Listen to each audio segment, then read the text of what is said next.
Going live. Stupid little Nice. stuff. Oh, so we Yes. both have to have it.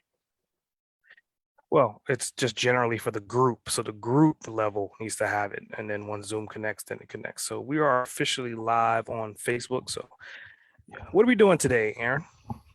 We are going to talk all about Empower You and Kick-Ass Women. And really, Empower You is just the parent organization of Kick-Ass Women. Cool, cool. So for those that don't know me, I'm S.A. Grant. I'm the host of Uncaged. So today what I'm going to do is this is like a joint venture kind of thing, right? So we're going to do the live on Facebook.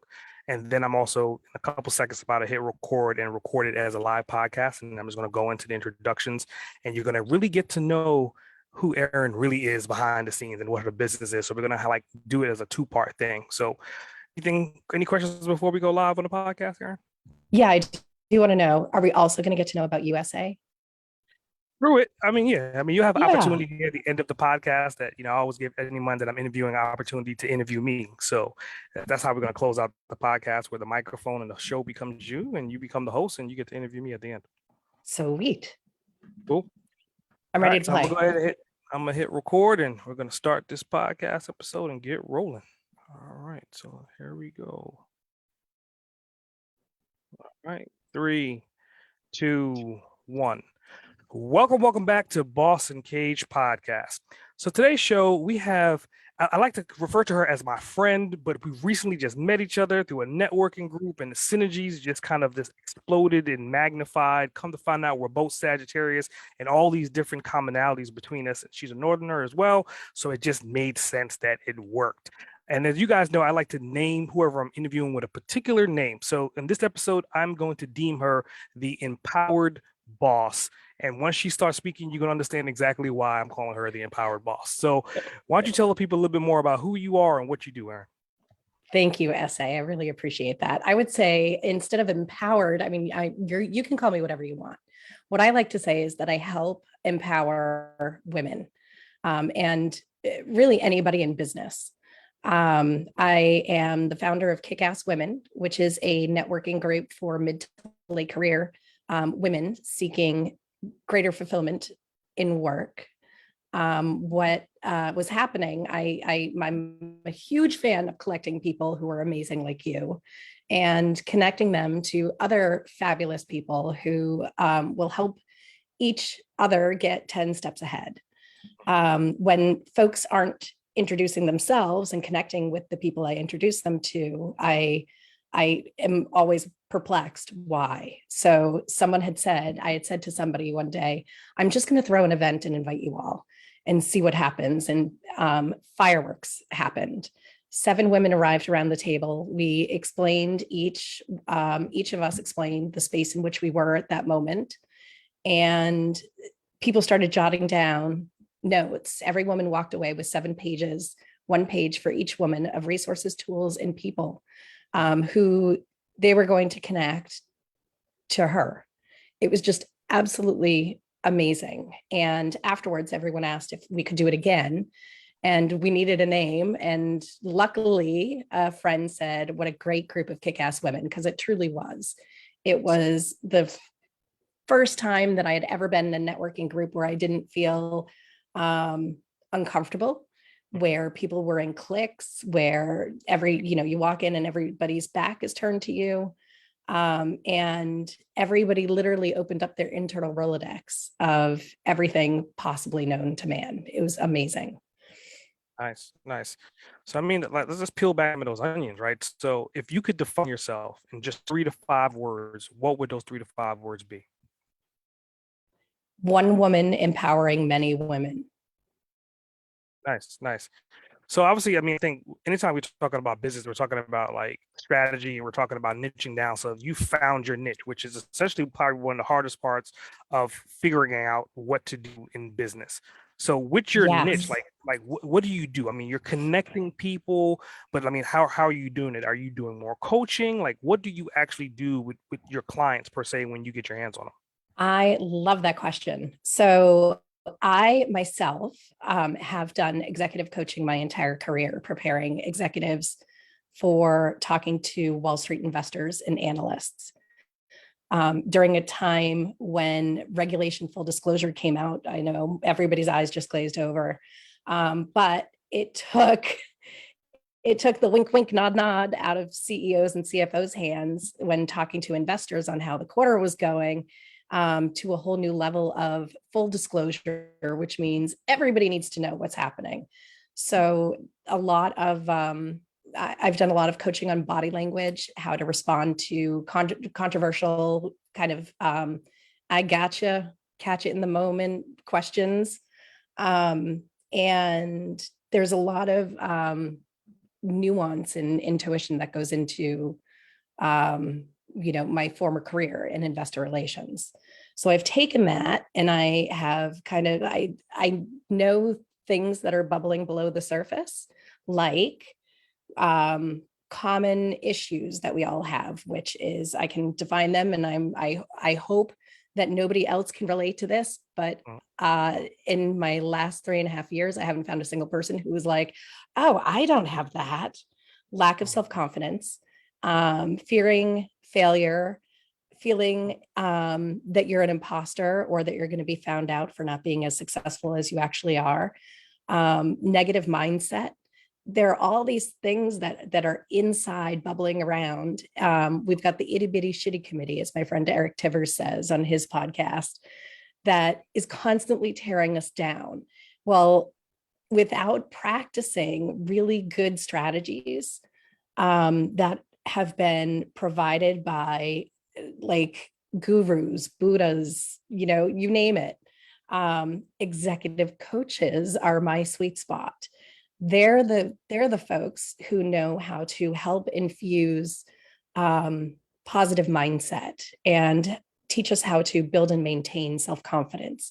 It's not getting self-confidence. It's teaching us how to take the steps to create a way to remember our successes. So when we make a mistake, because we're human after all, we don't live in the mistake. We don't live in what we see as failure. Instead, we live in the feeling of success, and we're able to forgive ourselves. So really, it's thanks.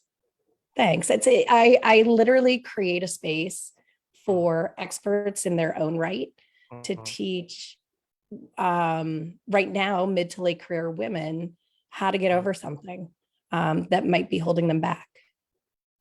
So it seems like you're very big on being transparent and having transparency, and you're talking about from the executive level down to probably even like the management level, and helping people being transparent with not only their employees, probably with their clients. So my next question is going into transparency, right? Yes. On your journey, you've dealt with probably some really A-type personalities. You probably dealt with some B-type personalities. You probably dealt with some assholes here and there as well. So, oh my God, yes. So what is the worst experience that you've had to deal with someone, without naming names, and kind of having a come to Jesus moment, and that it was an effective come to Jesus moment? So I'm going to tell you the very worst thing, and I'm going to go way deep, deep and dark and scary. But I worked for a Fortune 10 company and was working on a project that was on the front page of the Wall Street Journal, which, if you're in corporate communications or investor relations, is the last place you want your company to be, because the first page is dedicated to really, really bad business news. So I was working on this project and working with the CEO of this Fortune 10 company and the CEO of my division and, all the higher ups, helping to communicate what the new offering was going to be while we shored up some of the things that were the issue on the front page of the Wall Street Journal. I had a raging alcoholic absent boss who did not appreciate what I brought to the table and felt that I was outshining her, instead of her taking it for hey, look at my hire. I hired this woman who's able to, take this really complex topic and explain it really easily to people who don't necessarily understand the fine printed details of the back end of financial services. So The worst part was when her boss, who I'd worked closely with, finally asked me, "Does she spend any time with you?" And I admitted the truth after thinking for a long, 90-second pause. What do I say? I need to say, of course, she spends time with me. I need to lie like a rug because this is not what nobody wants to hear the truth. And then I said, you know what? Screw it. I have to tell the truth because she hasn't been there. It was just ridiculous. And she had been shitting on me. So I I didn't say that. Instead, I said, no, she hasn't spent much time with me. And he said, okay, all right, I'll fix that. I'm like, oh, there's the writing on the wall.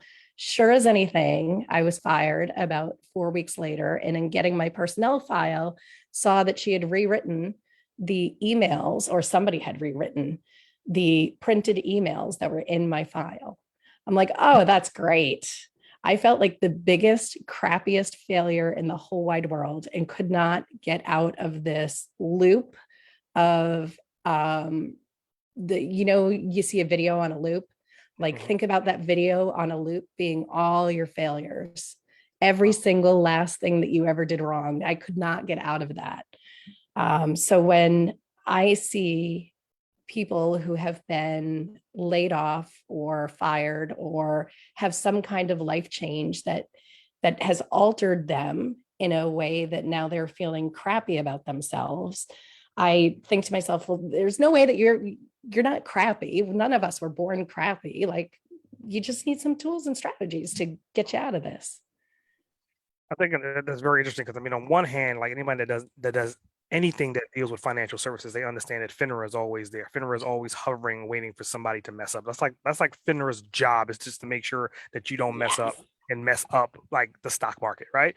But on the other Yes. hand, in the market, you have a bunch of Wolf of Wall Streets or micro Wolf of Wall Streets that are completely assholes that are always protecting their ass to keep their money coming in, and you're like stuck in the middle of that. So my next question is like based upon that, you have FINRA in one ear, you have the asshole upper executives in the other ear.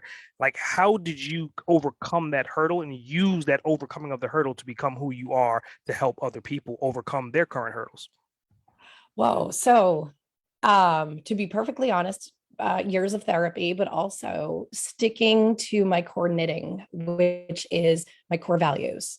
Integrity has always been and will always be my number one core value.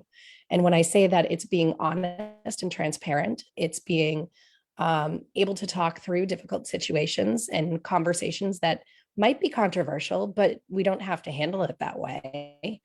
My second one is humor, because I like to have fun always. And if we're spending time at work, the most waking hours at work, Monday through Friday, why aren't we having fun? And so I bring my sense of humor to really difficult conversations, hoping to lighten the mood, if you will. And then my third one is honesty, but that kind of falls into integrity. Yeah. I really, truly appreciate, yeah, exactly. I really appreciate others being fully honest and upfront. If I make a mistake, I want to know. Nice, nice. So I mean, this is just build upon this story, right? So obviously, you've had your journey with the Wolf of Wall Streets, and you've had Yeah. some hurt, you overcame these hurdles, and now you are who you are. But the perception, right? Somebody may be hearing this for the first time and be like, "Okay, she's great. I love her vibe. I love what she brings to the table." But to them, you may be an overnight success. But in reality, how long have you been on your journey? How long has it taken you to get to where you are right now?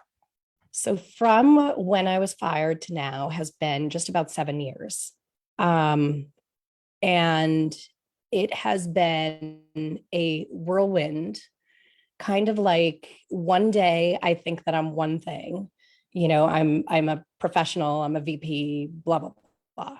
And then the next day I've got nothing and I feel like a total failure. And then I dusted off and picked up and said, you know what, my background is in communications. I'm going to help people write and convey their messages better. Well, communications is perceived, like most things, very differently from person to person.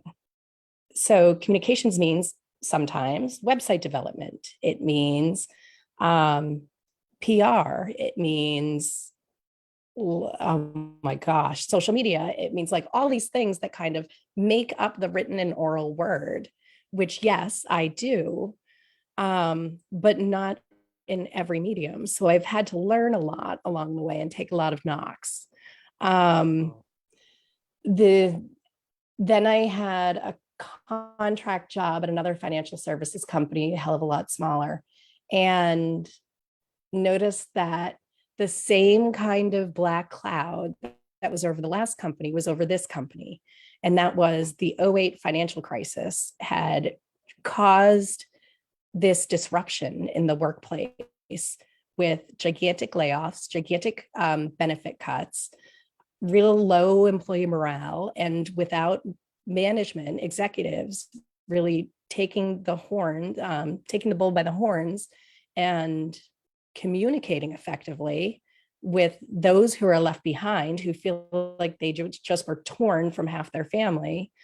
Um, there was still this gigantic black cloud. So I realized my other kind of sweet spot is building places of really good, healthy corporate culture. That means places where people can collaborate, and even the youngest or most junior person has a voice at the table. That when employees are valued and heard, that's when they can be most productive and eke out the most profit for your business, really, at the end of the day. And I helped that company do that. And then I've been, it's taken me 3.5 years since starting Kick-Ass Women to finally step into it, to be perfectly honest with you. So there's Nice. nothing easy about getting to your success, especially when you've had a lot of roadblocks in the way, and a lot of speed bumps. So if anybody's listening and they're on a journey right now, I promise you, you're going to learn from everything that happens, and you get to use that as your building block and, your foundation and start of the framing of who you're going to be. Are you familiar with Malcolm Gladwell's book, The Tipping Point? Yes, I have not read it. So pretty much what like your passion and what you're describing is one of his stories that he told in the book about, and I don't remember the name of the company, but I remember the general story. And it's a high corporation that has your philosophies built into it. And they're saying that, okay, we figured out that a corporation should be no more than 150 to 200 people, and that's where it stays effective. Anytime it Yes, crosses over that 150 to 200, they're going to create a new building. But that building could only be, it could be a parking lot away, and that's a large enough distance to create this own ecosystem. So I yes, guess that's what you're talking about, right? You're yes, describing exactly what's in that book, which is definitely interesting. I mean, if you hadn't read it, I'll definitely get a chance, download it. totally. Totally. So, going into like another question, right? I mean, obviously you've been on a hell of a journey, right? And I look at it as like you're traveling, and people may look at it as baggage, but I think for entrepreneurs, if you don't bring some of that baggage with you, then you lose some of the education value of what has happened in those experiences. So, if you could time travel back and Yeah. talk to yourself anytime within that last 7 to 10 years and whisper something in your ears to change the outcome or change where you are to make it happen a lot faster, what would you say to yourself, and how far back would you go? You just gave me the chills. I would go back probably 12 years ago when I was laid off from a job I freaking loved. They had restructured our group, and there was room for only one investor relations officer. So I was out, and I was one of two.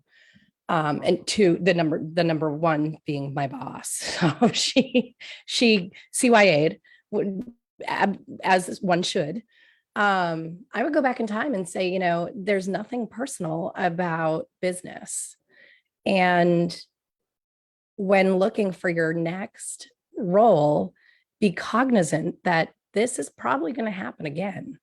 Because at the Mhm. end of the day, when you're telling investors how you're going to make bigger profits so that they can make greater gains on your stock, um, there is going to be turmoil and speed bumps along the way. It's inevitable. And I don't know if that would have put me where I am today, or if it would have changed my course entirely. Hmm. Hmm. I don't think I'd be where I am today without the struggles. I totally agree with you. And I think one comment that you made, and we can kind of touch on that, was saying that it's so funny because it's kind of like an oxymoron statement, right? And it's 100% true. Business is not personal, but Yes. people only want to do business with people that they're personal with, which is Right? completely asinine. No Complete, trust and love. completely ass backwards. Oh, I love this guy. I want to work with this guy, and then you cut his business off, and it was not personal. What the hell? How did he even get the business? Exactly. Oh man! All right, so just let's get back on task. I mean, so Sure. obviously with that, like that's humorous. It's funny as hell. It's the real world, but it seems like this is ingrained in you, right? I mean, obviously this entrepreneurial side, you've been in the markets, you understand business from a corporate level, but I think that's probably more deep rooted going back into a child. So let's just take it back a little bit and Oh look at God. you as a kid. Like, where's your entrepreneurial hustle and insight coming from? Was it a family member, like a mom or a dad, an uncle? Please tell me somebody in your family had the hustle, and that's where you're getting it from. Totally. Totally. So my dad was a corporate guy, worked in human resources for nuclear power plants. We traveled, we moved around from nuclear power plant to plant, from upstate to New York to Long Island back to Massachusetts, where we started. Um, and he was laid off once in the 80s, once we got back to Massachusetts. And my mom picked up from being a stay-at-home mom with an infant when I was 12, um, picked up, dusted herself off, created a wallpapering business, got her braces done for free, wallpapering the office and the orthodontist's house, and started a cleaning business as well while working a retail job Yeah. and being a dental assistant. She carried the household and still had dinner on the table at 6 o'clock every night. So she absolutely is the entrepreneur who led me to uh, even think more scrappily than most people in corporate. Wow. I think that's definitely inspirational because I mean, obviously, I've been doing this podcast for a period of time, and every time I ask that question, I always know that insightfully there has to be some sprinkle of some essence of some kind of Yes. entrepreneur that has led that path for you to become who you are. So it leads me to like my next question, like so. That's your past, right? This Yep. information has been engulfed in you. You're embodying it. You're giving it back to your clients. You're helping women. So, how do you currently then juggle like your work life with your family life? Oh my God, juggle. That's a very good question. My office is in my dining room next to my kitchen. I am literally in the heart of my household all day, every day while working. Um, I put a lot of buffers in my calendar. I only meet with max 2 new people per day. I do a lot of networking, as you might imagine. So capping that off, and then that leaves for one reconnection every day. And then I have space around those times. So I met a gentleman this morning who is a chief inspiration officer. I absolutely love him to death. And we had such a great discussion. I was supposed to be at another event in 30 minutes. And I said, I just have to process our conversation even more. And networking right now isn't nearly as important as digesting what we had been discussing. Hmm. That's pretty impactful to say the least. To Yeah. say the least. I mean, and I would say for any entrepreneur, you need to know yourself. If you're in, I've coached introverted CEOs before. You, if meeting a new person on one day is going to, or meeting a new person once a day is going to wipe you out, build the Hmm. buffers into your calendar so that you are still able to network and connect with new people who are going to help you in your business, Hmm. but give yourself leeway in in protecting your time and protecting Hmm. your energy. I think that that's one of the most important things that I try to convey to my clients. think that's a good segue, right? I mean, you're talking about scheduling, you're talking about planning, you're talking about the scope of work per day. So, what does your morning routine, morning rituals look like? Well, it's changed a little because we got a puppy on Saturday. More So power my to you. morning routine starts at about 3 o'clock in the morning with a 1 hour Mhm. walk, trying to get him to do his business. Um, my morning routine. So by now, with this midnight walk and a 3 a.m. walk, and then again at 7, I'm now starting work at 9. And what I do is I spend no more than 15 minutes checking my email, no more than 15 minutes checking my social media, and then I'm able to get into the things that I have to do. I always have a list of 3 things that need to get done in order to keep the events going for kick-ass women and to keep the networking going, because meeting new people doesn't happen without putting yourself out there. Um, Very true. so yeah, like anybody who thinks, hey, I need to network more, but you're not going out and putting yourself into the presence of new people, you're not networking yet. So make the time to connect. It can be as simple as have a conversation with an old friend, old colleague, old friend, new friend, and talk about what you need. And that person will quickly be like, hey, you need to connect with so and so and so and so. And then there are 2 new people who you can meet. Yeah, definitely very true. So, I mean, with that, it kind of leads me to another question. And you're part of like the Boston Cage Book Club, so you like understand the philosophies behind that. So, this next question Yes. kind of stems from that, but it's a three-part question. The first part of this question, I want you to think from adolescence until, when you got laid off, what books like helped you grow and overcome those hurdles? What books helped you on the journey, right? Holy Part crap. two to this question is Yes. what books are you reading right now? What books are you like embracing right now? And then part three to this question is, have you had an opportunity to author any books? And if you haven't, are you planning to? Okay. So the first question is kind of loaded. I was an English major in undergrad and quit after my junior year. So Wow. I took so many literature class. I hated literature, by the way. But I took really cool lit classes so that I was exposed to different genres and dialects and backgrounds. Mhm. Um, and then when I quit college, I started working for my first corporate job. And I didn't really spend a lot of time outside of recreational reading a lot. But when I Mhm. went back to finish my degree when I was 30 ish, um, that then opened up my penchant back for reading and consuming information that was very helpful. So I went for my business degree and read a lot of, the textbooks, but also a lot of business books on the side.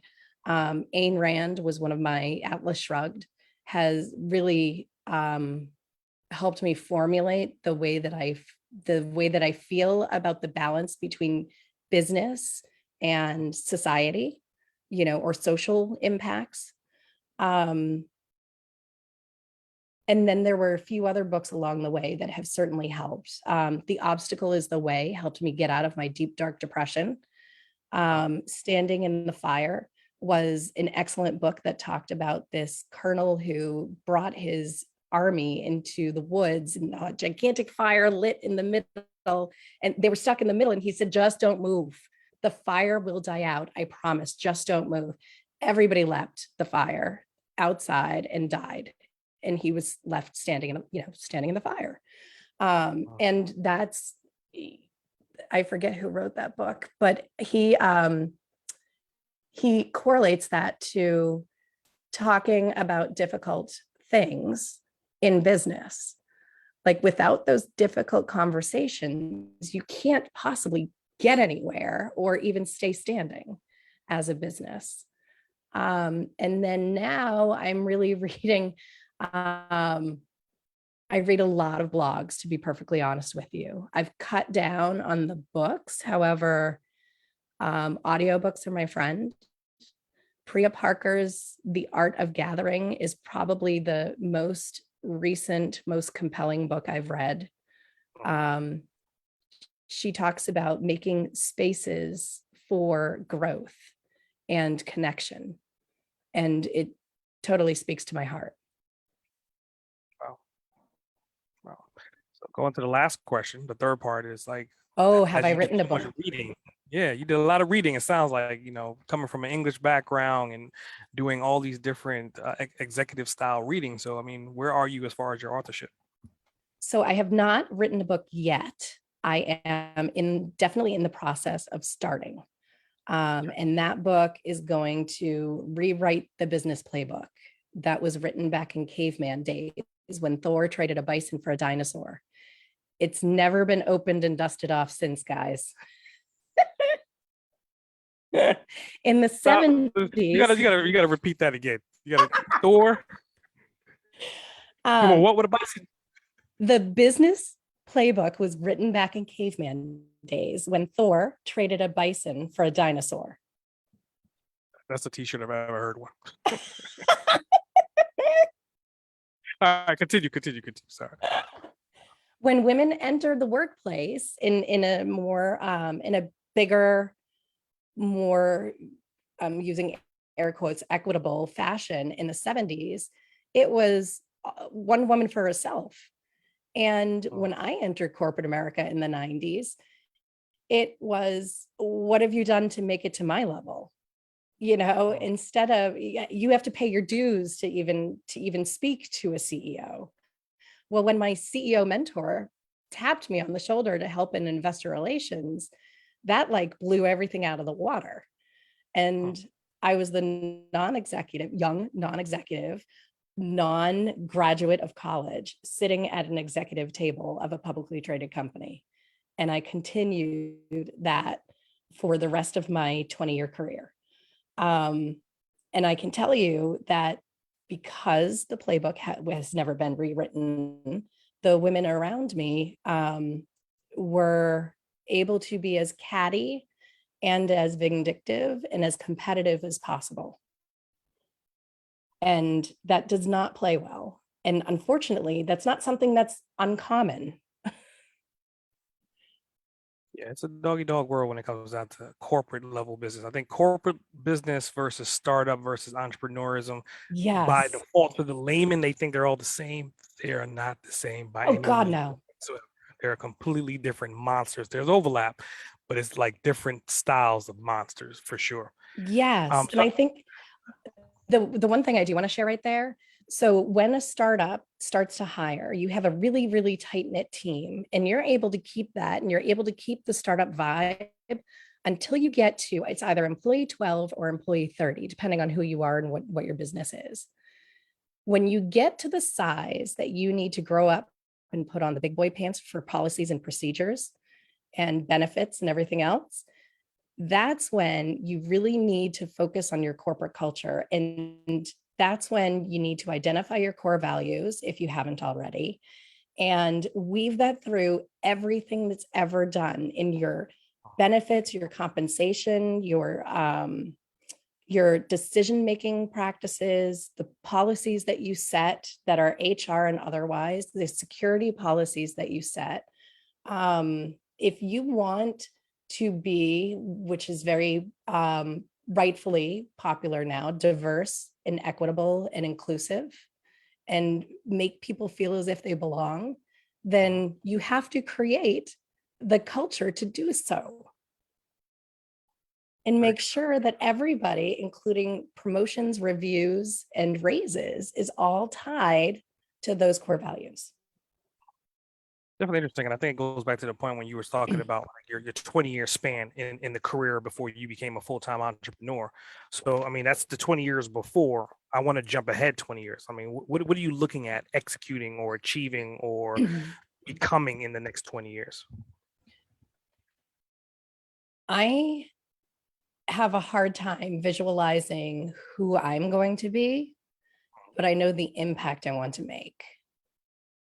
which is when my 12-year-old is out there in the real world and working, I want the workplace, whatever workplace that is, and whether she's the owner of it or not, to have all of the components that make companies successful, like for instance in the book The Tipping Point that you mentioned.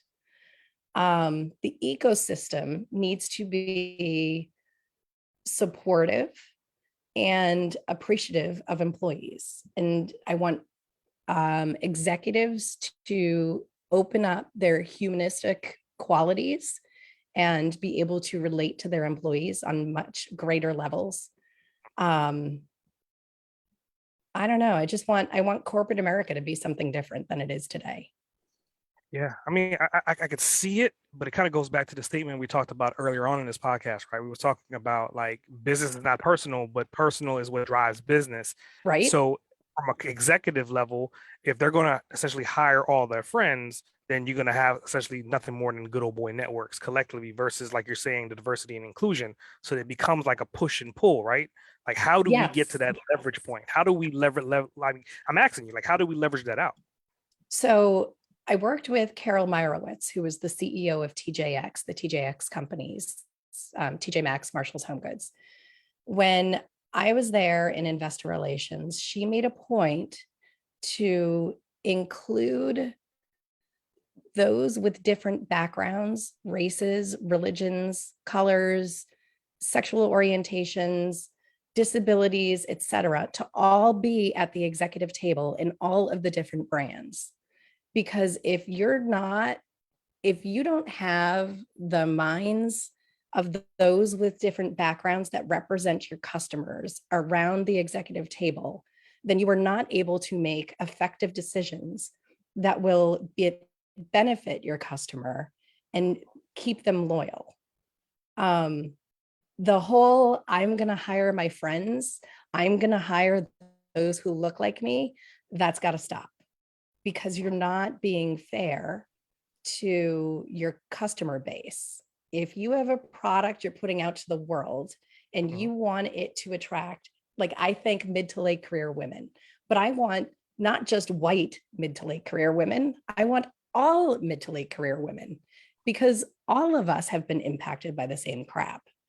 And whether your self confidence is at a 0 compared to my 3, or Mhm. vice versa, yours is at a 3 compared to my 0, we all can use the same strategies, the same environment of no competition, no threat, no judgment. If we just start from there and teach our executives to turn on their parent brain at work. Like when you have a child, as a human, and probably every other species known to, every other animal out there. But when you have a child, you are 99% of parents are hoping that they can provide more for their child than they ever received. Either provide it or build the child so that they can attain more than you ever did. If that's the case, why aren't we acting the same way in business? Yeah. Yeah, I mean, I think that's a solid answer to look at it from that standpoint, and it kind of goes back to like the statement of teaching someone how to fish versus giving them the fish, and then the third variable would be, okay, I'm going to teach them how to fish, but I'm going to stock the lake with all the fish. Yeah. Like that's the new third Yes. variable, right? It's kind of like I'm going to teach you how to fish, but the lake is full of fish. You can just go out there and figure it out. So, to your point, I mean, trying to figure out the equilibrium between those three and figuring out the balance and how do you raise your kid is essentially how you would raise your employee. That Yes. is insightful, definitely insightful. And So I as mean, so if we think about that as a boss, like, and this is what I want to bring to Boss Uncaged, mhm, think about that as a boss. Your employee, you want to make so successful that they exceed what you are able to do. mhm. That is the ultimate way to manage. Yeah, I can definitely see it. And I get talking about my Thanks. platform. I mean, it's an education platform. So I mean, obviously, educating everyone that I get my hands on is exactly what I want to do all day, all night. So coming from that Exactly. standpoint, yeah, I come from that Brainiac standpoint. But Yes. to your point, Brainiac ties into capital, but sometimes in other environments, capital comes before the intellectual side. So that's what Yes. you're saying. That's the gray areas. Like more people are focused more so on the capital, the raising the equity, the money, the investments versus how do I grow and teach everyone to then grow. And then the magnifying effect of that would eventually create the wealth. But to Yes. your point, the world is ass backwards. So Yes. No kidding. so another question for you is like, okay, obviously, like you've had this hell of a ride. You've been inside corporate America, you've been outside corporate America. You've had to had your hands on like probably $1 million software to $5 software. So what do you currently use as far as application software that help you run your business that you would not be able to do what you do without them? Oh my gosh. So I have a new platform that I absolutely love. It's a website marketing platform. It Mhm, is still being built, so it's not fully up to like ClickFunnels, mhm, but it is much better. It is much easier to use. It's really cost effective, and the guys behind it are really like forward thinkers. mhm. And that's Unstack. I love that platform. No code web development, no Gotcha. code marketing Drag and drop. platform. Yes. Like, but ridiculous. You can learn it in probably 20 minutes. Um, Nice. that's definitely one of my favorites, the Google Workspace.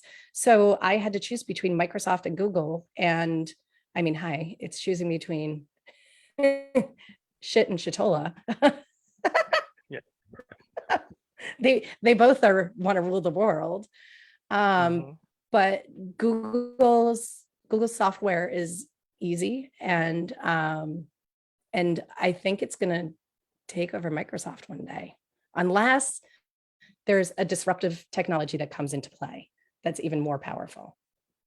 Something like a random apple, maybe. I mean, it's Right? that's the variable, right? Because to your point, I mean, you're looking at like software companies. You have Microsoft and you have Google, and Yeah, Google is the more giants. driven towards the information of the people and the algorithms versus Microsoft is a little bit older technology that's everywhere, right? And Yes, then you have yes, Apple, which is a disruptor. It's kind of like nothing that Apple does ever makes sense yes, at all. correct. Doesn't make sense. So it only makes sense that if Apple was to buy Microsoft, that'll be like the ultimate payback for Steve Jobs is to buy to buy Microsoft, which could happen. Who knows? It could happen. You never It's know. hilarious. I don't think that they want to go that route. I don't know. I don't know. They haven't gone into the productivity. I mean, they've gone into the productivity space, as in they allow apps to be built on their operating system, right? And But they have matching software to pretty much everything Google and Microsoft has to a certain extent. Pages, Office, so forth and so forth. So yes, and then they also have video software. They have, so they got right. some things in They the do. pipeline. So, They do. But I think when I talk about disruption, I talk about like the taxi industry, where I grew up in New York. I've spent a lot of time there on Wall Street. Taxis were impossible. And mhm. in Boston, here where I live, they were never to be found. You would be standing out there for like an hour and a half waiting for waiting to hail a taxi that didn't have customers in it. And then Uber comes along and completely disrupts the entire industry Yeah, with its technology, with its nice drivers who aren't paid pittance, pennies on the dollar. Well, I mean, they are paid pennies on the dollar, but it's in their own car, and they get to choose where they want to go. yeah, Um, when I say disruption, that's more what I'm talking about, like the tiny little thing that's going to come out of nowhere and start really chomping at the big guys. yeah, yeah. I mean, it's one of those things that you can never tell. I mean, I there's know. artificial intelligence popping up left and right, and you still got Amazon, you still got some other big players like Yes. random things like Netflix and Disney, and so it's Yes. there's no telling. Like it's really no telling at this point what's going to be the next big thing. Yeah. So let's just pull it back a little bit. I mean, I think you told a hell of a story. I think as far as corporate America goes, like you have lived the highs and lows of corporate America Holy and hell yes. enjoyed the great parts and Pi said, what the hell about the bad parts? So Yes. just talk about your clientele. So you're talking about females. You told us about their age group, but like, who's the ideal avatar? Like, what does that person look like? I mean, obviously, you have a stay-at-home mom in carpool. You have the Devil Wears Prada mom. Like, which flavor are you? Okay. So she's not the devil wears Prada because she's not a bitch and she's not out to compete with others. And she's not the stay at home mom because we completely intimidate the hell out of her. So we're talking about the business person who has enough experience that she's been there, done that, and does not like just staying in this world of being shat upon or kept inside a box. Um, she might have already launched her own business or might be contemplating it. She might be in between opportunities, or she's established a new business that is incredible and she's dynamic and just needs to be around other women who've been there, done that, and can think and talk business. Like the one thing that really happened that was striking to me, I didn't know if anybody was married. I didn't know if they had kids. I didn't know. Like we don't talk about the things that women tend to when there's nothing else to talk about. We literally had like these great conversations like we're having now, but that became really aspirational and inspirational. So every woman walked away feeling this huge boost by being around other supportive women. Wow. Wow. Yeah. And So go ahead. so there have been men in the same kind of genre of they're not, if they are the CEOs, they're the down to earth CEOs. They're not the jackasses who want to be completely separated from everybody and think that they're better than anybody. They're the guy, I call them Renaissance men. They're the guys who also have been through corporate America and identify with lack of self-confidence and imposter syndrome and all these other things. And they're looking for the same kind of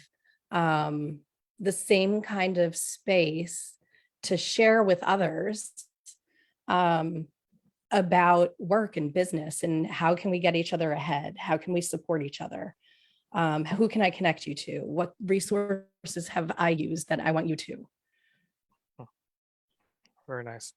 So I mean that leads me into like a pretty detailed question for you, right? So Okay. I identified who your ideal avatar is. So Yes. if you can talk to them, right? They're listening right now. You're telling them words of wisdom, words of insight. They're listening to you. What would you tell them right now to help them continue to move forward on their entrepreneurial journeys? Don't give up and stop listening to the people who are telling you that you can't do it. Start finding the people who are going to tell you that you can do it and challenge your bullshit when you can't get out of your own way. Powerful, definitely powerful.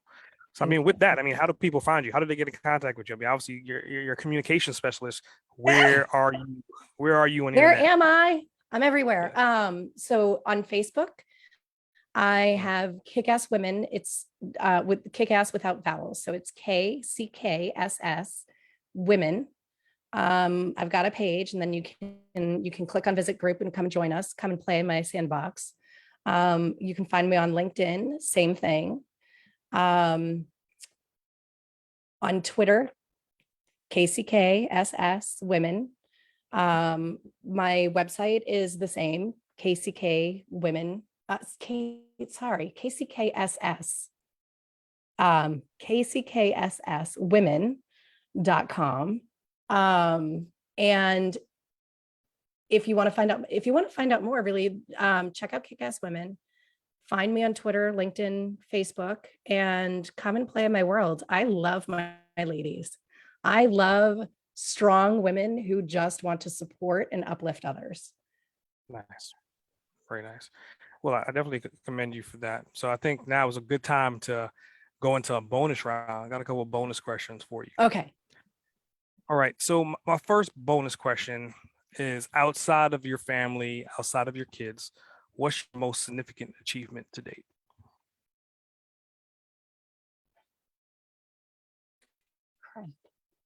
Well, yeah, I see. I always think business, so I wouldn't. Yeah. Um, my most significant achievement would have been changing the corporate culture in 4 months at the company I contracted at. It's not what I was hired for. I was hired for marketing communications, but I noticed the black cloud, and I was challenged to meet with every executive at, every C-level person in the company. I found out where things were lacking. Well, they should be happy they get a paycheck. No, that's not how you treat your employees. I present, I just have my lackeys make the presentations. No, you need to empower your people to become comfortable with public speaking. And why not give them the opportunity here with their colleagues if they're the if they're the subject matter experts. That had to have been my crowning achievement. In a million years, I never could have thought that would have happened in such a short period of time. Very interesting. Very interesting. So I got another bonus question for you. This is probably like my most famous and the one I enjoy the most. That's why I will save this question for last.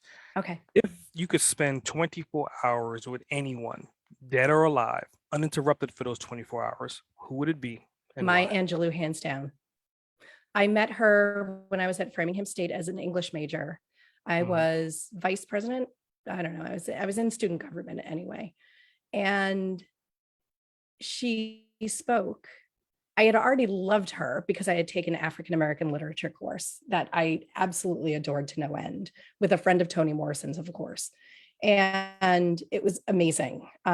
So Maya Angelou came and she literally said, "You beautiful thing. I wish I wasn't so ugly." And I'm like, "Oh my God, you're the most beautiful woman in the whole wide world. Why are you saying that?" I would love to spend 24 hours with her for her limitless amount of knowledge and energy and grace. Oh, I don't know. Nice. That's my one person. Nice. Very nice. Very nice. Thank you. So this is the time of the podcast where you become the host and I become the Nice. guest. The microphone is yours. So what questions do you have for me? Oh my goodness. Well, see, I see you as an empowered boss and as an empowering boss as well. How do you see you when it comes to the world of empowering? I think it's one of those things to where I think it's transparent, but I'm blind to it because again, everything I'm doing is essentially to help and motivate and grow. Like that's if I had a mission statement, that would be the mission statement. So by default, I'm empowering, but I'm not thinking about empowering, if that makes sense. Yes. How did you get started doing Boss Uncaged?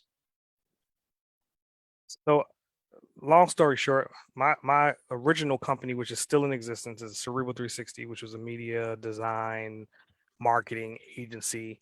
And I went on these different facets, to your point, I was in the market as well. And, I've gotten my Series 6, I've gotten life insurances, I became a travel agent. I did all these different facets of business just because I didn't realize that I was both half creative and analytical at the same time. So when I went to school, I got my design degrees and then I got my web design and my multimedia degree. And I was like, oh, this is great. But there's got to be more. So I went out and figured out all these other things. I was the type of person that I would go work at Comcast for 30 days just to learn Comcast's business structure behind the scenes, and then I'll quit. And I did that on and on and on, literally like Oh my unlimited amount of gosh. that I've infiltrated companies like that, right? So How then did you do that? I just applied. It was just literally I would apply for one, and then once you understand like how resumes work, what people are looking for, or even like entry Yeah. level, I would go on an entry level and just use that entry level position for 30 days to figure out their strategies, and hence why like the whole Boston case thing was sweltering and building up, right? Oh So my long story gosh. short. 2018, after doing all these multiple different things, wearing all these different hats, not sleeping, working 20 Yeah. hours a day, and also being a full-time single dad at the time, and I had primary full custody of my son. That 2018 happened, and then I had a stroke. So that stroke Oh was my kind of God. with me doing all this stuff for so long to where my body and genetics just caught up to me. And so when I woke up in the hospital, I was like, shit, I know a lot of different things. I've done a lot of different things. yes, I could have checked out right then and there and been like, I've accomplished something, but I was like, I'm still here because I got something else to do. So I rebranded myself and went from Shanool to S.A. Grant. From then until now, Yep. I've written 8 books, created the Boston Cage, created the Boston Cage podcast. And what I've done is took everything that I've learned from all the different places I've been and put them all my energy into one thing. So that's the big difference. Before I was diversified. Now all the diversification is streamlined into one funnel, which is Boston Cage. And the goal of it is to inspire, help, educate entrepreneurs and leave breadcrumbs behind for them. And also now leave behind a tangible legacy for like my family so they can hear my voice and my reasoning when I'm dead and gone 30, 60, 70 years from now. They'll be able to listen back to these videos and these audio clips to hear what I was doing and why I was doing it. That's going to benefit them down the road. Wow. So you're leaving a legacy not only for your family, but also for anybody who wants to start their own business. Right. That's incredible. Appreciate it. Appreciate it. How many more questions do I get to ask you? Oh, you can ask me another one if you would like. Who is it who you would want to spend 24 hours with, dead or alive? Have you already answered that question? I've had. I mean, people have thrown me a couple different times here and there, and I'll give you both of my answers. My first answer has always been Einstein, just because Einstein is one of those people that through like the dawn of the world wars, he's not only a genius, he survived the racism, and as a kid he was viewed to being as a dumb dog, and he came to be one of the greatest minds of our times. And he's also very analytical but very highly creative as well. So I kind of like, not inspiring to be like him, but I see some of myself in him, right? Not to even compare myself to him, but I understand that left and right brain and how that really works together. So the second part would be more so good old Tesla himself, right? So, and I'm talking more so the new Tesla, not the old Tesla, right? So Elon Musk is a person that I think he's obviously on the spectrum. He has to be on the spectrum to be able to comprehend. Oh my God, totally. So simple, but I would love to spend 24 hours with him. I'll be a fly on the wall just to kind of, or be in his head just to kind of see his, think about what he's done, right? He's went through he's done the financial stuff. The financial stuff has then grown into everything else he's doing right now. It all started from him understanding the finance, and that was like his jumping point. And he's jumped from company to company, successful company to company, over a short period of time, shorter than anybody else has done it. So I would like to like I don't know if he's on like the spectrum of where Steve Jobs took some LSD and it unlocked something, or is he just naturally like that? Like, I just want to know which spectrum is he. So let me tell you, they all three have ADD. So there's that. Because then you're able to juggle a lot.